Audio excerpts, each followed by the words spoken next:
संतोष देशमुख यांची हत्या कशी झाली याचं वर्णन आतापर्यंत सांगितलं जात होतं। ते वर्णन ऐकून मन सुन्न देखील होत होतं, अंगावर काटा येत होता। पण आता त्यांच्या हत्येच्या वेळेचे फोटो समोर आलेत। ते फोटो पाहिल्यानंतर अंगाचा थरकाप उडल्याशिवाय राहत नाहीये। सीआयडीने जे चार्जशीट दाखल केलेत त्यामध्ये या फोटोंचा समावेश करण्यात आलाय। ज्यावेळी हत्या करण्यात येत होती त्यावेळेस त्यांचे व्हिडिओ काढले गेले। ते व्हिडिओ सीआयडीच्या हाती लागलेत। याच व्हिडिओचे स्क्रीनशॉट घेऊन फोटोंचा चार्जशीट मध्ये समावेश करण्यात आलाय। सरपंच संतोष देशमुख यांची निर्घुण हत्या करणाऱ्या वाल्मिक कराड आणि त्याच्या गँगला फासावर लटकवा या मागणीकरिता शिवसेनेचे टेंभी नाका येथे आंदोलन करण्यात येत आहे। संतोष देशमुख हत्येच्या 2 महिन्याच्या कालावधीनंतर त्यांच्या हत्येचे काही फोटो समोर आलेत। या फोटो नंतर संपूर्ण महाराष्ट्रात रोष व्यक्त केला जातोय। भर चौकात त्याला फाशी द्यायला हवी। ज्या पद्धतीने नियतीला लाजवेल अशा पद्धतीची कृती वाल्मिक कराड आणि मंडळींनी केलेली आहे, अशी प्रतिक्रिया खासदार नरेश म्हस्के यांनी दिली आहे। एखाद्या नागरिकाची क्रूरपणे हत्या होते आणि जर आम्ही त्याला न्याय देऊ शकत नाही, त्या माणसाला सत्तेमध्ये आहे म्हणून जर मोकाट सोडणार असू तर ती सत्ता काय उपयोगाची नाहीये। हिंदुहृदय सम्राट शिवसेना प्रमुख माननीय बाळासाहेब ठाकरे यांनी अन्यायाविरुद्ध दाद मागण्यासाठी शिवसेनेची निर्मिती केलेली आहे आणि कुठल्याही पक्षाचा असतो ते आरोपी त्याच्यावरती कारवाई होणं गरजेचं आहे आणि भर चौकात त्याला फाशी द्यायला पाहिजे। आणि ज्या पद्धतीने नियतीलाही लाजवेल अशा पद्धतीने कृती वाल्मिक कराड आणि मंडळींनी केलेली आहे, मृतात्म्यावरती लघुशंका केलेली आहे। माझं तर म्हणणं आहे की तो त्यांचा पार्टच भर चौकात कापून टाकला पाहिजे आणि अशा लोकांना त्याशिवाय धडा मिळणार नाही। सर, पण एकीकडे कालच फोटो व्हायरल झालेले आहेत। सगळ्या जे काही घटनाक्रम आहेत त्यांचे व्हिडिओ देखील पोलिसांना सापडलेले आहेत आणि यानंतरच कुठेतरी आक्रमकता जी आहे ती बघा, ते कालचे फोटो आणि व्हिडिओ आपण पाहू शकत नाही।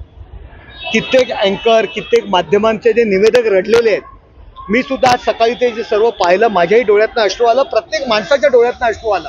हे हिंदुस्थानातील संपूर्ण जनता ते सर्व दृश्य पाहून रडलेले, डोळ्यातनं पाणी आलेलं आहे। अशी माणसं जर या देशात राहणार असतील आणि आपल्या राज्यात राहणार असतील तर काही आपण एक या राज्याचे नागरिक, देशाचे नागरिक म्हणून आपण जर त्यांना सहन करणार असू तर आपल्याला नागरिक म्हणण्याचा अधिकार नाहीये।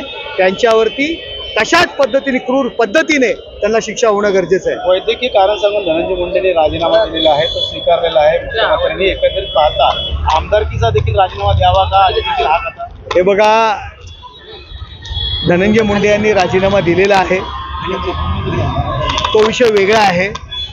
या हत्येमध्ये या लोकांच्या पाठीमागे जो असेल, या हत्येमध्ये जो दोषी असेल, त्याच्यावरती जो गुन्हेगार असेल, त्याला गुन्हेगारांना ज्यांनी मदत केली असेल त्याच्यावरती कारवाई होणं गरजेचं आहे आणि शासन त्याच्यावरती कारवाई करणार। महाराष्ट्रातील पुण्यातून एक लज्जास्पद घटना समोर आली आहे। पुण्यातील शिरूर तहसील परिसरात 2 तरुणांनी चाकूचा धाक दाखवून एका 19 वर्षीय मुलीवर आलटून पालटून बलात्कार केलाय। पीडित महिला तिच्या चुलत भावासोबत होती। पोलिसांनी सांगितलं की पीडितेवर बलात्कार करण्यापूर्वी दोन्ही आरोपींनी तिला आणि तिच्या चुलत भावाला अश्लील कृत्य करण्यास भाग पाडलं आणि संपूर्ण घटनेचा व्हिडिओ बनवला। पोलिसांनी दिलेल्या माहितीनुसार पुण्यातील शिरूर तहसील परिसरात शनिवारी हा गुन्हा घडलाय। दोन्ही चुलत बहीण भाऊ एका निर्जन ठिकाणी एकत्र बसले होते आणि त्यांना 2 तरुणांनी पकडलं। दोघेही 20 वर्षांचे होते। मुलीवर बलात्कार केल्यानंतर आरोपीने तिच्या नाकाची अंगठी आणि पेंडंटसह सोन्याचे दागिनेही लुटलेत आणि त्यानंतर आरोपींनी तिथून पळ काढलाय।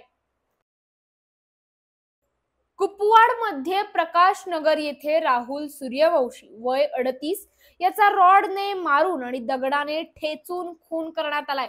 राहुल सूर्यवंशी हा नात्यातील एका मुलीची वारंवार छेड काढत होता।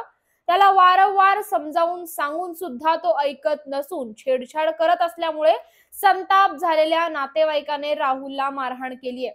यात त्याचा मृत्यू झालाय अशी माहिती प्राथमिक तपासात समोर आली आहे। कुपवाड MIDC पोलिसांनी तात्काळ संशयित आरोपी सौरभ सावंत वय 22 वर्ष याला ताब्यात घेतलं असून पुढील तपास MIDC पोलीस स्टेशन करत आहे। मागील 25-30 वर्षापासून प्रकाशनगर कुपवाड या ठिकाणी राहण्यास होते. त्यांच्यासोबत त्यांची पत्नी, 2 मुलं आणि त्यांचा भाचा राहुल सूर्यवंशी हा सुद्धा राहण्यास होता. मागील 8-10 दिवसापासून राहुल सूर्यवंशी वय 38 हा नात्यातीलच एका मुलीसोबत छेडछाड वगैरे प्रकार करत होता. त्याबाबत त्याच्या मावशी आणि घरातील सर्व नातेवाईकांनी त्याला समजून सांगण्याचा प्रयत्न केला होता, पण त्यातून त्याचं काही सुधारणा झालेली नाही ना. आजसुद्धा त्यानं थोडा प्रकार करण्याचा प्रयत्न केला. त्या रागाच्या भरातून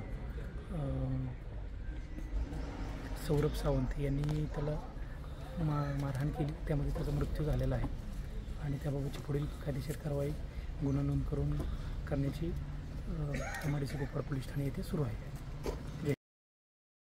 महापालिकेचा 2025-26 या आर्थिक वर्षाचा 12,618.9 कोटी रुपयांचा अर्थसंकल्प महापालिका आयुक्त डॉक्टर राजेंद्र भोसले यांनी सादर केलाय. या अर्थसंकल्पात 7,093 कोटी महसुली उत्पन्नासाठी तर 5,524 कोटी भांडवली खर्चासाठी तर गेल्या वर्षी सादर केलेल्या 11,601 कोटी रुपयांच्या अर्थसंकल्पातील 70% निधी खर्च झाला असून आतापर्यंत 6,500 कोटी जमा झालेत. या वर्षी महसुली उत्पन्नात वाढ होऊन 8,400 कोटी जमा होतील असा अंदाज व्यक्त करण्यात आलाय.